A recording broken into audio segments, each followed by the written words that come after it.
प्रणाम। आज बताएंगे हम बुद्ध का युद्ध। बुद्ध का युद्ध कब हुआ, कैसे हुआ और किससे हुआ। वैसे बुद्ध ने कभी भी अपने जीवन में कोई युद्ध नहीं किया, लेकिन फिर भी उन्होंने जहाँ ज़रूरत समझी वहाँ पर युद्ध किया। किससे किया, आज हम इसके बारे में आप लोगों को बताएंगे। आप लोग हमारे चैनल पर अंत तक बने रहें तो आपको मालूम होगा कि बुद्ध का युद्ध कब और किनसे हुआ। तो बुद्ध बनने के बाद उन्होंने युद्ध किससे किया। तो आप जाने कि जब बुद्ध अपने जीवन में कोई युद्ध नहीं किया था तो फिर भी उन्होंने ऐसा युद्ध किया जिससे उनको खुद मोक्ष और संसार को संदेश देने वाला ज्ञान प्राप्त हुआ। बुद्ध के युद्ध के रूप में समझा जा सकता है। समझना बहुत सरल है, जो थोड़ा भी ध्यान देगा तो उसको समझ में आ जाएगा, समझा जा सकता है। जिसका अर्थ है बुद्ध का संघर्ष या बुद्ध की लड़ाई।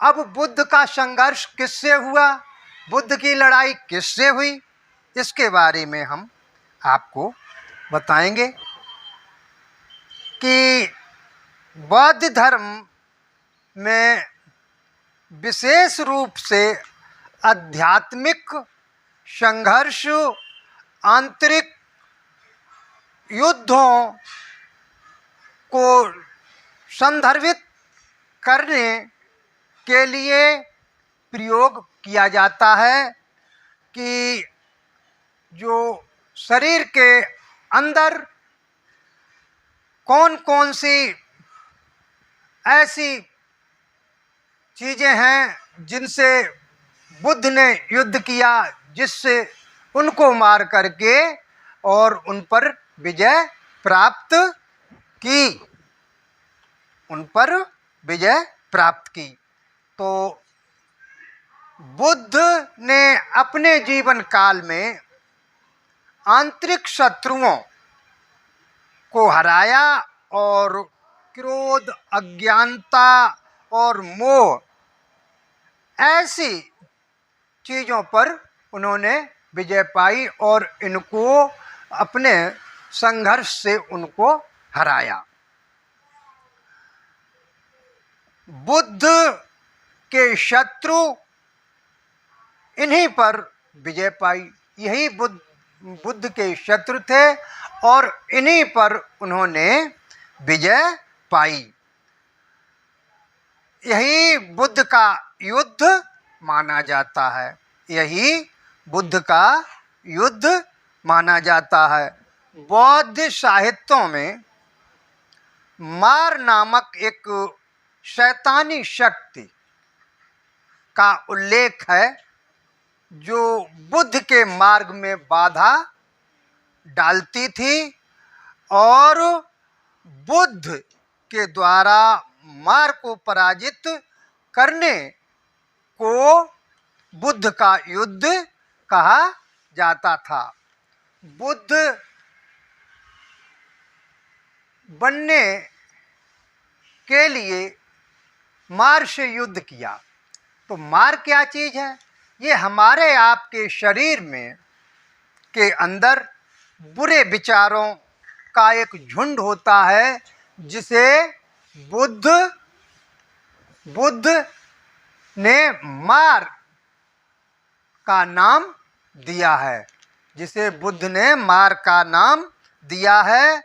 और ये मन से सभी चीज़ें उत्पन्न होती हैं, जैसे कामना है, इच्छा है और वासना है, ये मन में होती हैं। और इन पर जो विजय पा लेता है वो संसार का सबसे प्रिय व्यक्ति और सबसे संघर्ष करके अपने को सबसे अच्छा व्यक्ति कहा जाता है। तो बुद्ध ने किन किन पर विजय पाई? तो बुद्ध ने एक तो कामना, इच्छा और वासना पर विजय पाई।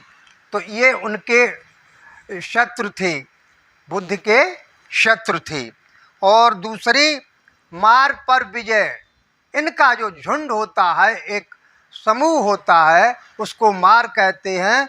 तो उन सब शक्तियों पर विजय बुद्ध ने पाई और मार को हराया। आंतरिक शत्रुओं पर विजय, जैसे आंतरिक शत्रु होते हैं, क्रोध है, अज्ञानता है और मोह है, ये आंतरिक शरीर के आंतरिक शत्रु होते हैं। इन पर भी बुद्ध ने विजय प्राप्त की। शारीरिक युद्ध पर विजय, मतलब शरीर पर भी जो विजय पाई है, वो कौन कौन से शत्रु थे?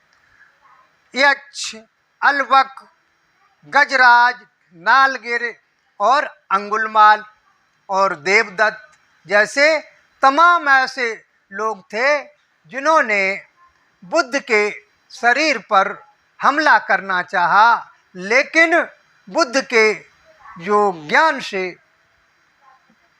उनके ऊपर कोई भी वार न कर सके और अंत में वो उनके शिष्य होकर के उनके अनुयायी हुए और बुद्ध धम्म का पालन किया। नमो बुद्धाय। आज का वीडियो यहीं तक।